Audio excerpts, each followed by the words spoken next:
Thank you very much, Mr. Chairman, and I also want to welcome David Turk to join us today at the Senate Energy and Natural Resources Committee.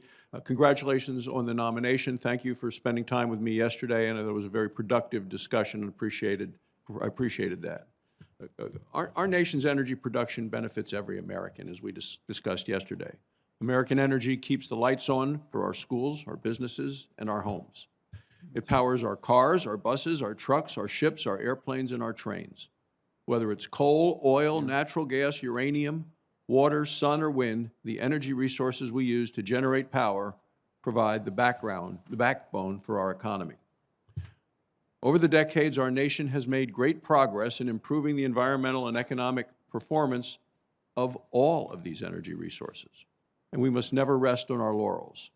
We must always continue to harness American ingenuity, investment, and innovation to make our use of these energy resources even cleaner and more cost-effective and efficient for the American people.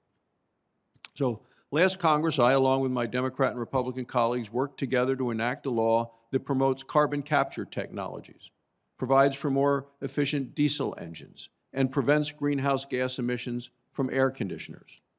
This was the most significant climate change law to pass Congress in years, and it's going to pay significant dividends for the environment.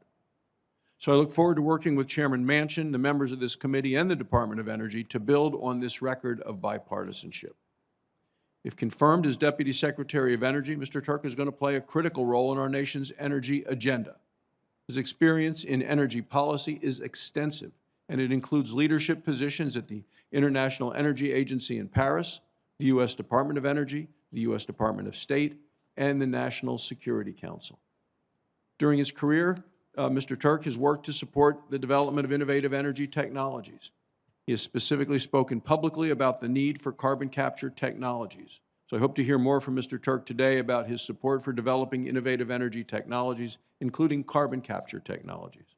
We also want to hear from him on how the Biden administration can promote American energy exports instead of just stifling domestic production. Much of our nation's energy comes from Wyoming, which is America's leading energy producer. It has among the largest reserves of energy resources in the country, produces 15 times more energy than it consumes, and it is the biggest net energy supplier among all 50 states. Energy production is the economic lifeblood of Wyoming. It creates good-paying jobs, provides a critical source of revenue to state and to local governments. So I look forward to hearing how Mr. Turk will prioritize policies that take advantage of the enormous energy, economic, and national security benefits generated by our abundant fossil fuel resources. All too often, international climate efforts, such as the Paris Climate Agreement, are designed to give other countries an advantage over ours. This agreement gave countries like China, Russia, Iran a competitive advantage over America with little to no environmental benefit.